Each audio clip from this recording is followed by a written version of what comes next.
Picture this. The skies above Clark Air Base in the Philippines roar to life as sleek, nearly invisible F-35 Lightning II fighter jets slice through the clouds. On July 7, 2025, this wasn't just another day. It was a jaw-dropping moment that left the Philippines and the entire Indo-Pacific region buzzing with excitement and speculation. For the first time ever, the United States Air Force brought its state-of-the-art F-35A stealth fighters to Philippine soil, landing at Clark Air Base in Pampanga as part of the high-stakes Cope Thunder Philippines 25-2 exercise.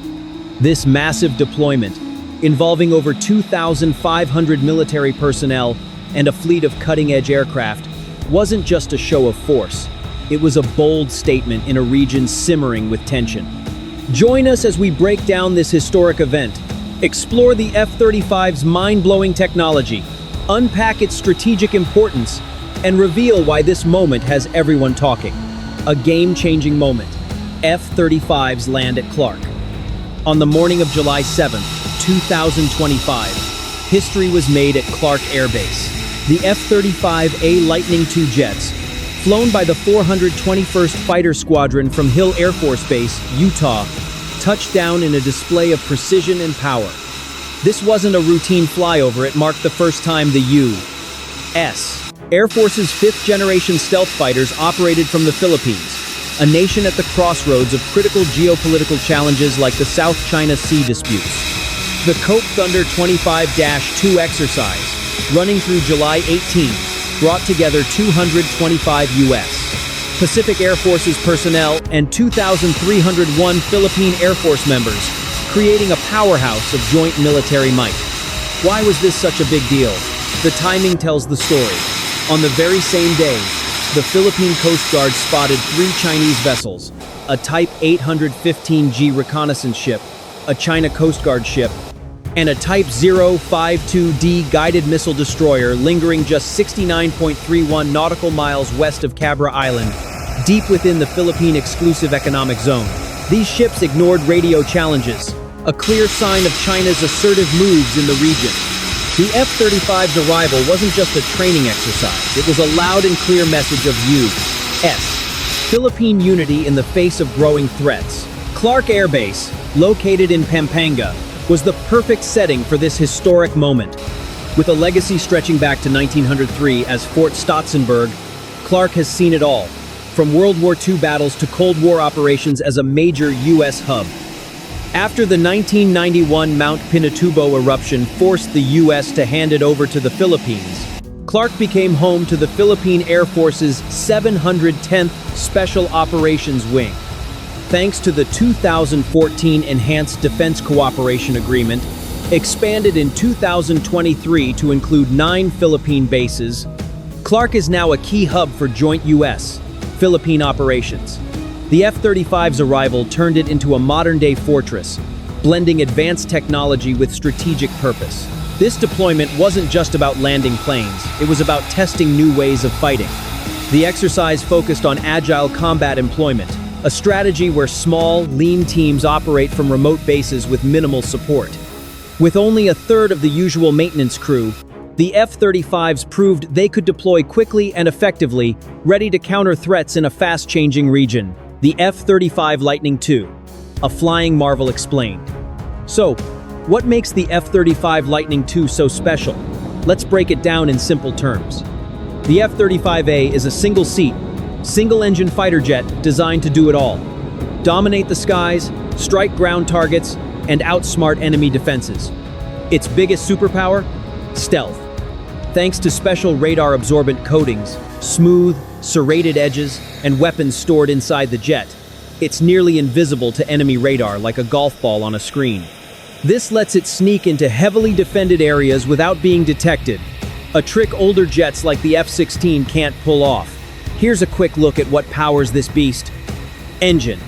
A Pratt Whitney F-135, pumping out 40,000 pounds of thrust, letting it hit speeds up to Mach 1.6, about 1,200 miles per hour.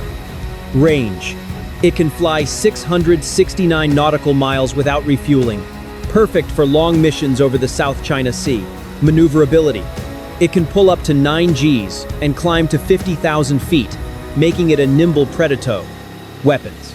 Inside, it carries 2 AIM-120 AMRAAM missiles for air-to-air combat and 2 GBU-31 JDAM bombs for ground strikes, plus a 25mm cannon with 182 rounds. Need more firepower? External mounts can carry up to 22,000 pounds, though that reduces stealth. What really sets the F-35 apart is its brain power. Its APG-81 radar spots enemies from far away, while the distributed aperture system gives pilots a 360-degree view, like having eyes all around the jet. The electro-optical targeting system and a high-tech helmet let pilots look through the plane to aim weapons without turning. Best of all, its sensor fusion combines data from every system into a clear, real-time picture of the battlefield, shared instantly with allies via secure data links like MADL. It's like flying a supercomputer that talks to other planes, ships, and bases. During Cope Thunder, the F-35A teamed up with Philippine aircraft like the FA-50PH light combat jets, A-29 Super Tucanos, and 71 Black Hawk helicopters. They ran drills over northern Luzon and the Philippine Exclusive Economic Zone, practicing everything from air-to-air dogfights to close air support for ground troops. The F-35's ability to operate with a small support team showed it's ready for real-world missions in tough conditions. Why it matters: a strategic power play. The F-35's landing at Clark wasn't just about cool planes, it was a geopolitical earthquake. The South China Sea is a hot spot, with China using aggressive tactics like water cannons, lasers, and ship ramming to challenge Philippine claims at places like Second Thomas Shoal. The presence of Chinese ships, including a high-tech Tianwangsing surveillance vessel, during the exercise showed Beijing was watching closely. But as US officials point out, China's moves are backfiring, pushing countries like the Philippines closer to the US. This deployment leaned on the 1951 Mutual Defense Treaty and the Enhanced Defense Cooperation Agreement, proving the US and Philippines are in sync. Joint patrols over the West Philippine Sea, what Manila calls its waters, sent a message. Any threat here will face a united response. The F-35s, joined by US F-16 Fighting Falcons, F-22 Raptors, and A-10 Thunderbolt IS, showed off a lethal mix of air power ready to deter aggression. For the Philippine Air Force, training with the F-35 was a rare chance to learn from the best.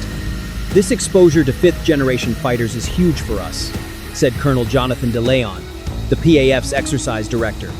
It boosts our skills and strengthens our partnership. Philippine pilots like Major Stuart Mancera were thrilled to work alongside U.S. crews, while U.S. Major Ryan McCooey praised the PAF's adaptability in tough tropical conditions. The broader context: this move tests how the U.S. can base advanced jets like the F-35 in forward locations like Clark, especially near the Luzon Strait, a key choke point in any potential conflict over Taiwan. It's part of a bigger U.S. strategy to spread out forces, making them harder to target while staying ready to strike.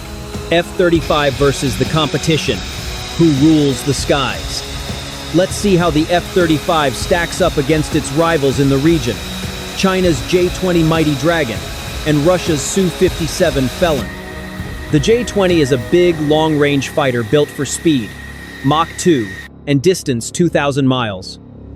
Combat radius: it can carry 12,000 pounds of weapons internally and has advanced radar. But its stealth isn't as good from the sides or rear, and it doesn't match the F-35's ability to share data with allies in real time. The Su-57 is faster, Mach 2, and super agile, with a 7.4-ton payload. It's cheaper too, at $35 to $40 million per jet, compared to the F-35's $80 to $110 million. But its stealth is weaker, and Russia's built only about 40 since 2010. While over 1,000 F-35s are flying worldwide. In a fight, the F-35's stealth and sensors would likely let it strike first, before the Su-57 even knows it's there. What gives the F-35 the edge? Its ability to work seamlessly with allies, its combat-tested record in places like the Middle East, and constant upgrades like Block 4, which add new weapons and better electronics. In the South China Sea, where teamwork and information are king, the F-35 is tough to beat. Clark's new chapter, a hub for future fights. Clark Air Base's role in this deployment is a big deal. It's been a cornerstone of US-Philippine ties since World War II, surviving battles, eruptions, and base closures. Now, with exercises like Balikatan and Cope Thunder, it's back as a vital hub. The F-35s follow earlier visits by F-22 Raptors in 2023 and Marine F-35Bs in 2024, showing Clark's ready for the big leagues. Looking forward, Clark could host more advanced U.S. assets, think drones, or even sixth-generation fighters like the Next Generation Air Dominance program. The F-35's success here proves the U.S. can operate high-tech jets from remote bases, a key part of its Pacific strategy to counter threats with flexibility and speed. Wrapping it up, a sky full of possibilities. The F-35 Lightning II's arrival at Clark Air Base wasn't just a spectacle, it was a turning point. It showed the world that the US and Philippines are ready to stand together, armed with the most advanced fighter jet ever built. With its stealth, smarts, and sheer power, the F-35 is redefining what air dominance means in the Indo-Pacific. As Cope Thunder 25-2 wraps up, one thing's certain. The skies over the Philippines are now a stage for strength, partnership, and deterrence. The F-35 has landed, and it's here to stay.